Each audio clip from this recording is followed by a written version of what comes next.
시청자 여러분 안녕하십니까? 경제를 말하는 가장 도발적인 방법. 직설 본색입니다. 저는 좀 생뚱맞긴 하지만 첫 시작부터 질문 하나만 좀 드려볼게요. 네. 이주 앵커는 옛날에 어렸을 때 꿈이 뭐였어요? 저는 어렸을 때 비행기를 타면서 실내에서 나는 거 말고 네네. 진짜 제가 나는 거예요. 제가 날면서 전경을 바라볼 수 있는 거. 이게 꿈이었어요. 엑스맨 돌연변이 뭐 그런 거 말씀하시는 거죠? 그런 건 아니고 네. 제가 날면서 이 전경을 보는 게 좋은데 네. 사실 비행기 안에서는 창문을 통해서 굉장히 작게 봐야 되잖아요. 네네. 근데 요즘 나오고 있는 드론들을 보니까 이런 게 어떻게 보면 가능하겠다. 예. 제 꿈을 이룰 수도 있겠다 싶더라고요. 대리만족은 시켜줄 수 있을 거 아니에요? 네, 그 정도는 될 것 같습니다. 자, 그래서 저희가 드론과 관련된 이야기를 경제 직설 시간을 통해서 준비했습니다. 드론에 대한 낱낱이 파헤쳐보는 시간을 가져보도록 하겠습니다. 그러면 경제를 볼 수 있는 가장 도발적인 방법 지금부터 시작하도록 하죠. 직설! 본색.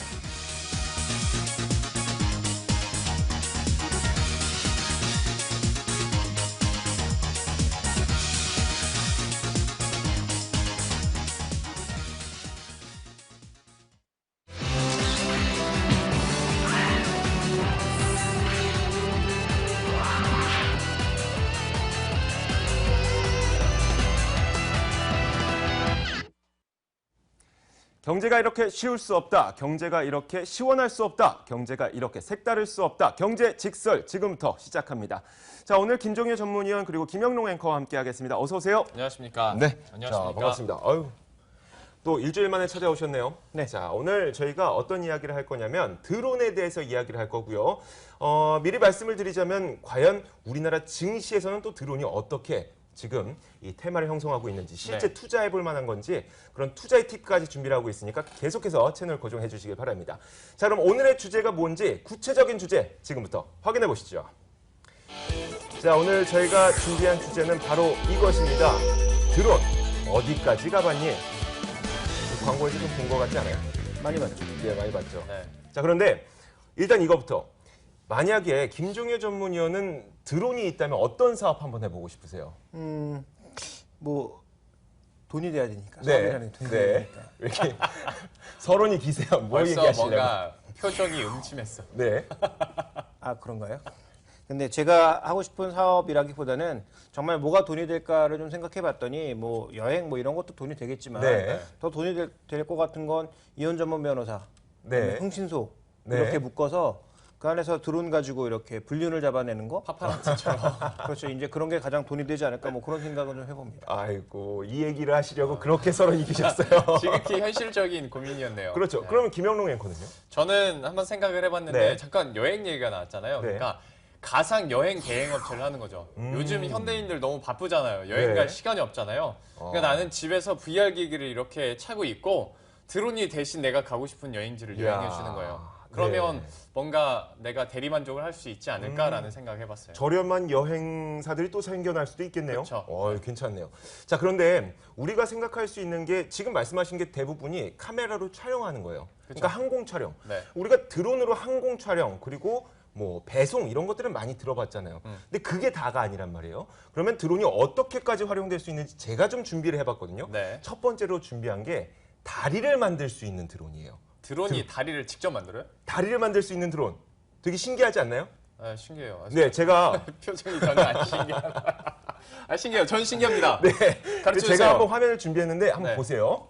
자, 지금 저 드론이 다리를 만드는 드론인데 물론 아직은 뭐 이렇게 드론이 무슨 철골, 뭐 시멘트, 콘크리트 이런 거를 들고 다니지 못하겠죠. 하지만 이렇게 끈을 묶어서 다리를 만듭니다. 네. 그러면 잠시 후에 보실 수가 있겠지만 이 다리를 사람이 건널 수 있을 정도로 튼튼하게 만들어요. 저는 저 다리를 건너지 않겠습니다. 근데 왜요? 너무 위태위태해 보이네요. 제가 그래서 말씀드렸잖아요. 아직은 이 드론 자체가 다리를 만든다는 게 네. 뭐 아주 튼튼한 뭐 성수대교 이런 것들을 만든다는 게 아니라 네. 이제 우리는 건설에 대한 희망까지도 바라볼 수가 있게 됐다는 거죠. 예. 예, 조금 있다가 나올 텐데 왜 이렇게 길지 모르겠어요. 근데 임시가교로는 네. 충분히 쓸만하지 않을까요? 그러니까 예를 들어서 네. 뭐 고립된 지역 같은 쪽에서 갑자기 무너졌을 때 임시가교 같은 정도 용도로는 충분히 가능하지 않을까? 그렇죠. 그러니까 맞아요. 확 와닿네요. 이런 막 산골짜기 가면 이렇게 그렇죠. 둘러댄 다리 그런 것도 가능할 것 그리고 같아요. 또 아프리카 오지나 이런 곳들을 가다 보면 이런 다리가 없어서 산을 삥 둘러서 몇 시간을 거쳐서 읍내로 들어가야 되는 그런 분들 있거든요. 지금 저거네. 나오죠? 이게 드론이 만든 다리를 사람이 직접 건너는 그 모습입니다. 그리고 굉장히 튼튼하지 않아요? 저 군대 갔을 때 유격 훈련할 때 건넜던 딱 그거네요.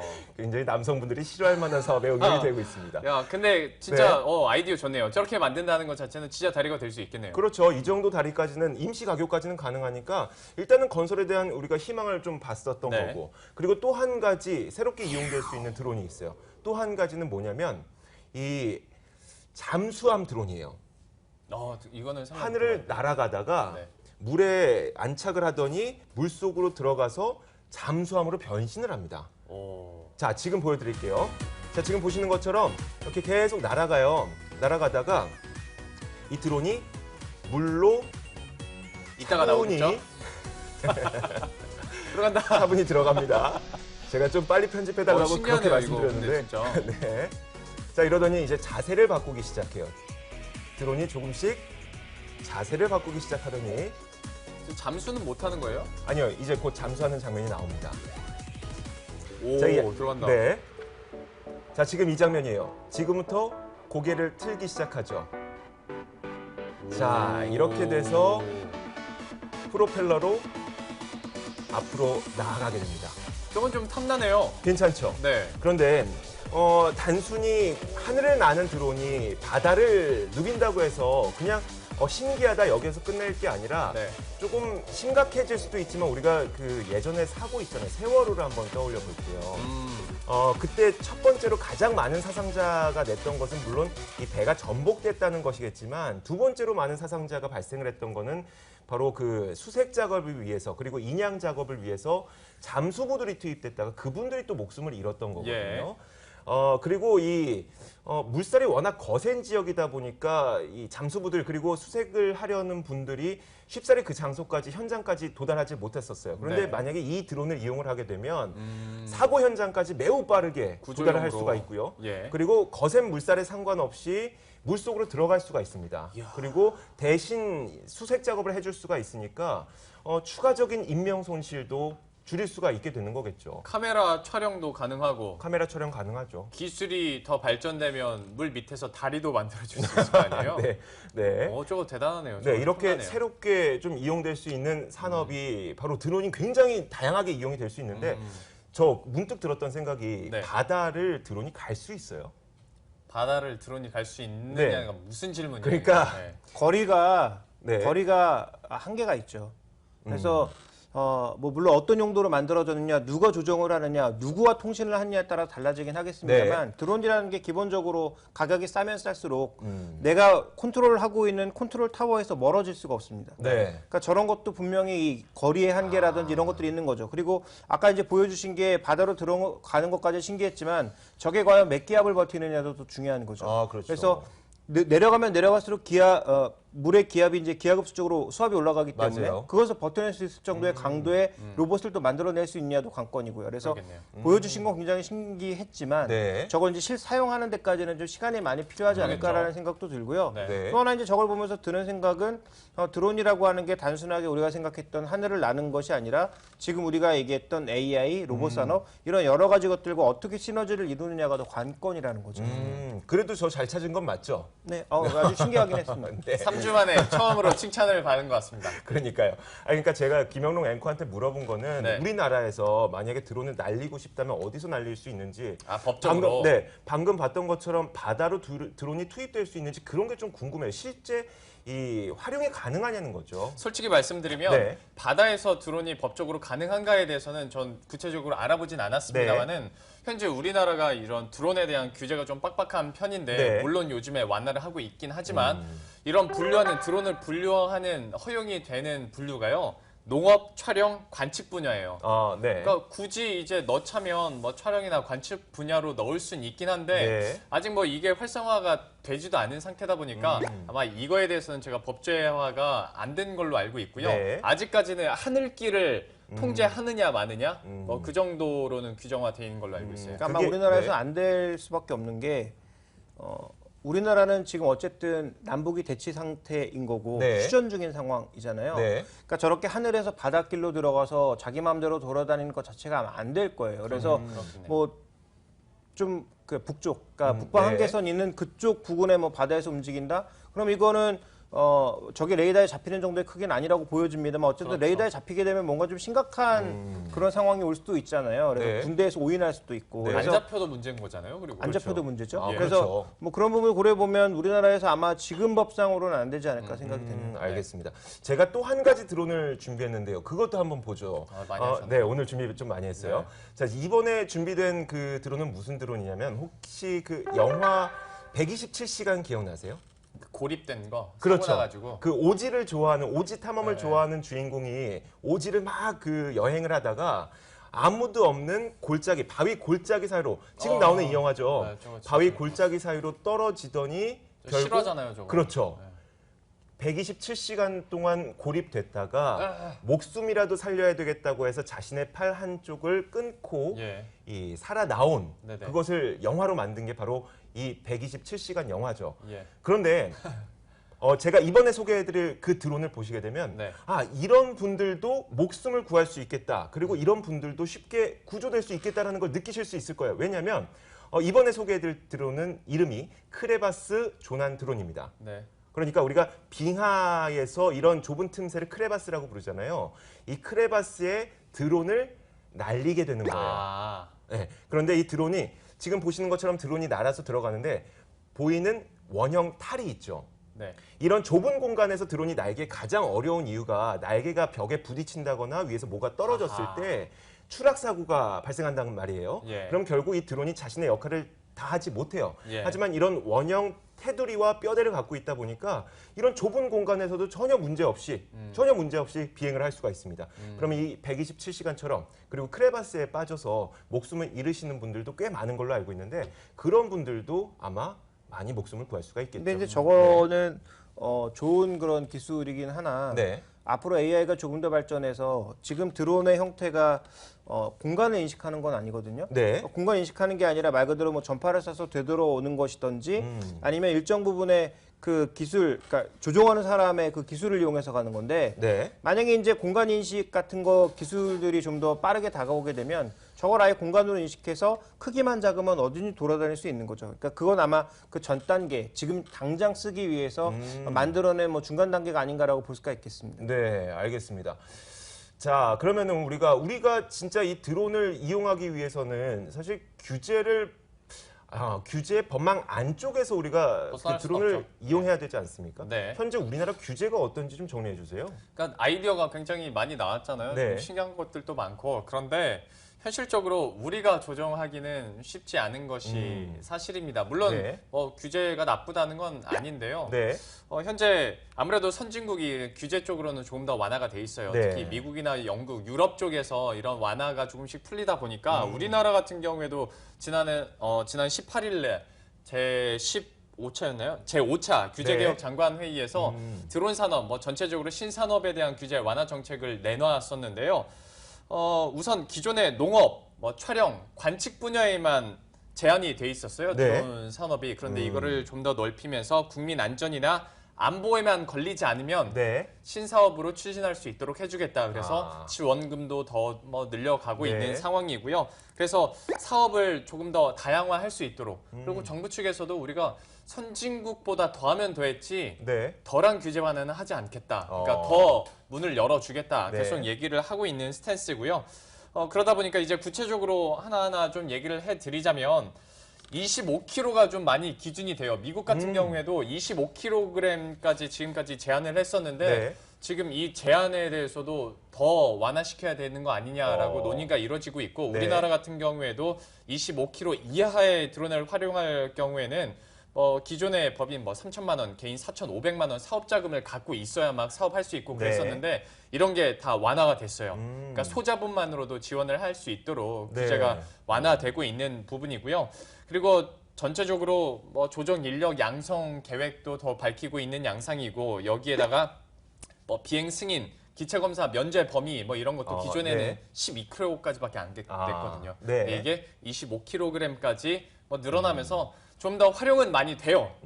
규제적으로. 네. 그래서 여러분들도 이제 보도를 통해서 규제 완화 많이 한다라고는 얘기는 하는데 네. 문제는 네. 우리가 아직까지는 할 수 없는 거예요. 왜요? 그러니까 네. 예를 들어서 그래요. 25kg 미만 우리가 작은 걸 산다고 해도 어쨌거나 공중에 날려야 되는 거잖아요. 네. 근데 공중에 날리기가 굉장히 힘들어요. 특히 서울에 사는 사람일수록 힘들어요. 네. 제가 규제 완화는 되는데 개인들이 아직도 힘든가라는 의문점이 들어서 네. 어제 오후에 네. 제가 서울지방항공청에 전화를 해봤습니다. 네. 02740에 하나하나 네. 4 여기로 전화를 해봤는데 서울 대부분 지역이 금지나 통제 지역이래요. 그래요? 어. 그러면 앞에서 말씀하셨던 국민의 안보와 그 안전에만 위협되지 않는다면 날릴 수 있다. 이건 무슨 얘기예요? 그런데 이제 안보에 저해가 될 수 있다는 거죠. 서울은? 왜냐하면 서울 같은 경우에는 국회도 있죠, 청와대도 있죠, 뭐 그러네요. 여러 가지 관공서도 많이 있다 보니까 제가 그래서 그러면 서울 지역은 대부분 안 된다고 생각하면 되는 건가요? 했더니 네. 담당자도 네, 서울 지역은 대부분 금지나 통제구역이라고 생각하시면 되고요, 라고 말하면서 네. 12km 이하 드론은 따로 신고를 안 하긴 해도 되지만 네. 지역마다 이게 다를 수가 있으니 네. 지방의 항공청에 다시 한번 전화를 하셔야 될 것 같습니다. 라고 얘기를 계속하는 부분이었고 또 한 가지가 지상으로 150m 이하로 내려가면 네. 할 수 있긴 하지만 네. 만약에 여기서 촬영을 하신다면 신고를 하셔야 됩니다. 근데 드론에 요즘에 다 카메라 달려있고 다 촬영하려고 드론 날리는 거지 그냥 비행기 네. 날리려고 하는 사람은 없잖아요. 항공청의 반응이 약간 김 의원님하고 비슷하네요. 아니요, 되게 친절하게 했어요. 그래요? 네, 굉장히 친절하게 해줬는데 들으면서 이것도 안 되고 저것도 안 되고 막 네. 계속 얘기를 하니까 좀 안타깝더라고요. 네. 그래서 이제 거기에서는 우선 뭐 12km 이하나 150m 이하로 하면 뭐 여기다는 신고 안 하셔도 되는데요. 만약에 촬영을 하실 거면 국방부에다가 신고를 하셔야 됩니다. 그러니까 이제 지방 항공청에다가도 네. 신고 한번 하고 국방부에다가도 신고를 한번 해야 촬영이 되는데 그 촬영도 또 조건이 붙어요. 비영리일 경우. 그러니까 내가 돈 주고 팔지 않는다는 전제하에 네. 뭐 하는 거고 그러니까 너무 답답한 거예요. 그러네요. 도대체 어디서 난리라는 거냐 얘기를 했더니 그렇다면 앱을 다운받으세요. 레디 포 플라이라는 앱이 네. 있는데요. 여기를 보면 항공이 가능한 지역, 안 가능한 지역 뭐 얘기를 해준대요. 그러니까 결국에는 그분도 이제 앱 다운 받으시라. 갑자기 네. 여기서 투자의 힌트가 나오는 게 아닐까라는 생각이 들어요. 이 애플리케이션 개발하는 데가 좀 나을 것 같기도 하고요. 어떻습니까, 생각은? 뭐 그건 전 뭔지 모르겠고요. 근데 앱이 몇 개가 있어요. 예. 근데 이것도 문제가 되는 게 저도 또 알아봤죠. 네. 앱이 한 두세 개 되는데 앱마다 달라요.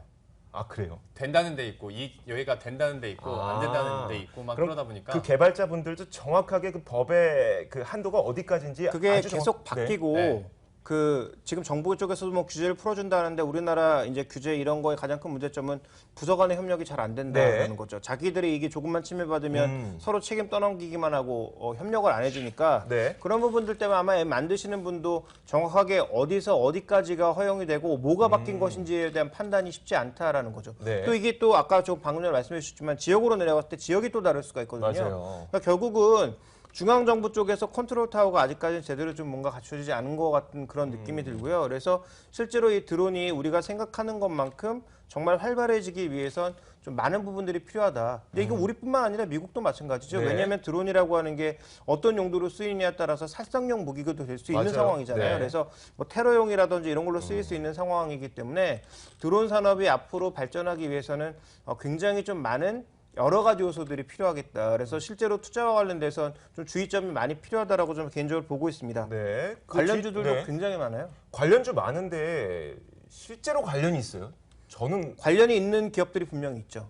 대표적으로 네. 보시면 한국항공우주나 네. 퍼스텍이나 아니면 해성옵티스 같은 경우에는 지금 분명히 매출이 발생을 하고 있습니다. 아. 그러니까 한국항공우주나 지금 하나테크인 같은 경우에는 두 회사는 아직 매출은 발생하지 않고 있는데요. 네. 군사용 드론 시스템을 지금 개발하고 있고 상용화 단계에 있는 것도 분명히 있거든요. 네. 그러니까 이쪽으로 만약에 움직이게 된다면 분명 여기서 매출이 발생하겠죠. 네. 실제로 매출이 발생하고 있는 회사는 퍼스텍인데요. 이제 퍼스텍 같은 경우에는 자회사 유권 시스템이 방산청이 이미 납품 계약을 맺었고 또 하나 퍼스텍 자체는 이 노스롭 그루만이라고 하는 미국의 정말 유명한 방위 회사와 네. 실제적으로 드론 계약을 이미 맺고 있습니다. 그래서 이런 회사들은 분명히 매출이 발생하는 거고요. 해성옵틱스는 그렇게 크진 않지만 프랑스의 페롯이라고 하는 이 회사 이미 카메라 모듈을 공급을 하고 있기 때문에 네. 실제로 드론 관련 매출이 발생을 하고 있다라고 봐야 되겠죠. 그런데 궁금한 게 카메라 모듈이라고 하는 거는 사실 여러 품목에 다 들어가잖아요. 드론에 들어가는 카메라 모듈은 색다른가요? 좀 다른가요? 어떤 용도냐에 따라서 다르겠죠. 네. 예를 들어서 뭐 화소가 다를 수도 있고, 그 다음에 그 찰상 소자라고 하죠. 이 찰상 소자가 다를 수도 있고, 그거에 맞는 그 모듈이 또 따로 필요하기 때문에. 왜냐하면 이건 그 실제로 촬영 장비가 됐든 뭐가 됐든 거기에 들어가는 모듈 자체는 다를 수가 있거든요. 네. 그러니까 핸드폰에 들어가는 것과 그다음에 기본 촬영 장비에 들어가는 것과 여기에 또 들어가는 모듈 자체는 부품이 다르기 때문에 네. 아마 이 모듈은 뭐 좀 새로운 것이라고 보셔야 될 것 같고요. 근데 제가 그걸 물어본 이유가 얘네가 지금 공급을 하고 있는 이 모듈을 다른 기업에서 좀 더 저가로 앞설 가능성은 없나 이걸 물어보는 거예요. 그런 거 모든 산업이나 마찬가지죠. 모든 산업에 다 해당하는 네. 그런 얘기죠. 그걸 뭐 중국 업체나 아니면 인도 업체들이 쫓아와서 기존 업체들을 무너뜨리고 네. 뭐 시장에 경쟁을 증가시킬 가능성 이거 뭐 전부 상존한다라고 봐야죠. 아주 특수한 산업 몇 개를 제외하고는 모든 제조업에는 동일한 그런 규제라고 봐야 될 것 네. 같고요. 네. 그 외에 이제 테마주로서 움직이고 있는 게 제이시언인데 이 제이시언은 지금 드론 시장에서 가장 큰 게 누구냐면 DJI라고 하는 중국 회사입니다. 그래서 뭐 전시회 같은 데 가보시면 이 DJI가 굉장히 크게 전시를 그래요? 해놓고 있어요. 네. 그래서 카메라, 이런 촬영 영상 같은 거 좋아하시는 분들 중에 DJI를 모르시는 분은 아무도 없습니다. 웬만한 드론은 다 DJI거든요. 네. 그래서 지금 상업용 시장의 70%를 점유하고 있고 그다음에 우리가 보고 있는 대부분의 프로그램에서 찍고 있는 드론 대부분은 DJI 거예요. 그래서 여기다가 뭐 캐논 카메라라든지 아니면 뭐 파나소닉 카메라라든지 네. 소니 카메라 이런 것들을 달아서 항공 촬영을 지금 하고 있고요. 근데 여긴 우리나라 총판입니다. 제이시언이요? 네, 제이시언이 총판이고요. 네. 그다음에 ESV라고 하는 회사는 국내 업체인 휴인스와 제휴해서 사업을 본격화하겠다라고 했는데 네. 휴인스도 그렇고 ESV도 그렇고 원래 회사의 내용은 뭐냐면 이 회사들은 드론을 만드는 제조업체가 아니라 그 드론에 들어가는 CPU를 그러니까 ARM 기반의 CPU를 네. 움직일 수 있는 일종의 플랫폼이나 프로그램 이런 것들을 만드는 업체라고 보시면 됩니다. 그런데 이제 그런 것들을 만들다 보니까 관련된 제조업을 조금 붙여서 네. 드론을 이제 만들겠다 혹은 드론을 만들고 있다라고 하는 것이고요. 네. 그다음에 디지털 옵틱이나 MC넥스, 기산텔레콤 같은 경우에는 지금 뭐 드론용 카메라 뭐 사업을 준비하고 있다든지 관련된 회사의 최대 주주라든지 네. 아니면 뭐 자회사 모피언스가 이미 뭐 장비를 공급하고 있다든지 뭐 이 정도의 내용으로 좀 보실 수가 있습니다. 그러면은 실제로 매출도 나올 것 같고 투자해도 될 것 같은데요? 저는 기본적으로는 투자를 하지 말으셨으면 좋겠다라고 판단하고 있는데요. 그래요? 지금까지 말씀해주신 내용하고 좀 다른 것 같은데? 분명히 관련이 있지만 네. 우리나라에선 일단 지금 그 수요가 그렇게 폭발적으로 증가하기가 어렵고요. 네. 글로벌 시장에서도 마찬가지라는 거죠. 어느 나라나 지금 규제가 강하게 작용을 하고 어. 있으니까. 그래서 중요한 것은 그리고 전체 매출의 몇 %가 안 된다라는 거죠. 그러니까 드론 팔아서 지금 수익이 크게 늘어나고 이런 게 아니기 때문에 네. 해당 종목권들은 말 그대로 테마주로 좀 매매를 하셔야 될 것 같고요. 네. 그러면 투자에 대안이 없느냐? 네. 글로벌 시장에서 개별 종목처럼 움직이는 ETF가 한 가지가 있습니다. 그래서 준비된 차트를 보시면 드론 ETF라고 하는 게 있는데요. 제목이 네. 드론 ETF의 이 명칭이 아이플라이입니다. 아이플라이요? 네, 아이플라이라고 하는 ETF가 있는데요. 이 종목 지금 그 흐름을 보시면 ETF를 보시면 완전 개별 종목처럼 움직이죠. 그러네요. 거래도 별로 없고 주가의 등락도 굉장히 심합니다. 딱 이름이 잘 어울린다. 아이플라이. 근데- 네. 알겠습니다. 죄송합니다. 계속해 주시죠. 네. 근데 이 지금 이 ETF에 구성되어 있는 종목군들을 보면 의외로 큰 기업이 굉장히 많아요. 준비된 네. 그림으로 좀 확인해 보시면 보잉도 있고요. 예. 그다음에 고프로도 있고요. 그다음에 허니웰도 있고요. 그다음에 뭐 탈레스도 있고 그다음에 그 노스롭 그루먼이나 네. 로키드 마틴 같은 이런 군수 업체들까지 다 이 안에 들어가 있거든요. 그러니까 차라리 그러면 이런 ETF에 투자하시면 글로벌 시장에 한꺼번에 투자할 수 있다라고 되겠죠. 그러니까 오. 투자의 개념으로 봤을 때는 이런 쪽에 투자하시는 게 낫다. 오. 어차피 주가의 등락폭이 크고 시장보다 큰 수익률을 기대할 수 있는 종목, 반대로 네. 또 이런 큰 수익을 기대할 수 있다면 큰 손실을 볼 수도 있는 상황이기 때문에 위험을 고려하고 정말 드론에 투자하고 싶다면 여기다 투자해라라고 말씀을 드리고 싶고요. 국내 이제 관련주들은 말 그대로 테마주니까 네. 매매의 개념에서 트레이딩의 개념에서의 접근은 관련된 뉴스가 나왔을 때 가능하지 않을까 저는 이렇게 판단하고 있습니다. 네. 자, 이야기 나온 김에 그 결론이 김 의원님, 나왔네요. 네. 예. 결론 한마디로 말씀해 주세요. 딱 네, 정리해 주세요. 저는 방산 대형주 그리고 네. ETF에 투자하시는 건 바람직하나 네. 나머지 테마주들에 투자하시는 건 조금 위험이 높지 않을까 이렇게 보고 있습니다. 아, 네, 알겠습니다. 자, 그러면 김영롱 앵커는 드론을 공부하면서 뭘 가장 크게 느꼈습니까? 전 좀 투자 외적인 거 얘기해도 그럼요, 되나요? 그럼요. 그래서 오늘 저는 결론직설이 선 보고 후 비행으로 해봤습니다. 네. 그러니까 제가 계속 규제 얘기를 했잖아요. 네. 막 신고 과정 알려드렸는데 신고 안 하고 그냥 뛰다가 누가 신고하잖아요. 네. 그러면 벌금이 20만 원이에요. 아. 야간에 신고당하잖아요. 벌금이 30만 원입니다. 네. 꼭 드론을 날릴 계획이 있으면 먼저 보고를 하시고 네. 그다음에 비행을 하십사 해서 아. 결론직설 이렇게 내려봤습니다. 네, 저는 이렇게 생각을 했어요. 그 드론에 대해서 공부를 하면서 제가 준비했던 영상들을 좀 정리를 해보자면 무슨 내용을 볼 수가 있냐면 드론 자체가 크게 변하지 않아요. 거기서 아이디어 하나만 싹 변하게 되면 그 드론을 굉장히 새로운 산업에 이용을 할 수가 있더라고요. 네. 그래서 만약에 이런 규제적인 어떤 그 제한만 없다면 충분히 이 드론을 굉장히 여러 가지 사업으로 활용을 해볼 수가 있겠다. 그래서 만약에 그렇게 된다면 우리 청년들도 아이디어만 하나 갖고 그리고 이 드론으로 큰 돈을 그리고 대박을 낼 수도 있겠다라는 생각이 들어서 드론은 청년의 꿈을 싣고라는 네. 결론을 한번 내봤습니다. 네. 자, 이렇게 저희가 드론에 대한 많은 이야기를 나눠봤습니다. 규제는 어떤지, 새롭게 어떻게 이용될 수 있는지, 투자를 하기 위해서는 어떻게 해야 되는지 총정리해봤습니다. 자, 오늘 경제직설 준비된 내용은 여기까지입니다. 김종효 전문위원, 김영롱 앵커와 함께했습니다. 오늘 수고하셨습니다. 고맙습니다. 수고하셨습니다. 고맙습니다.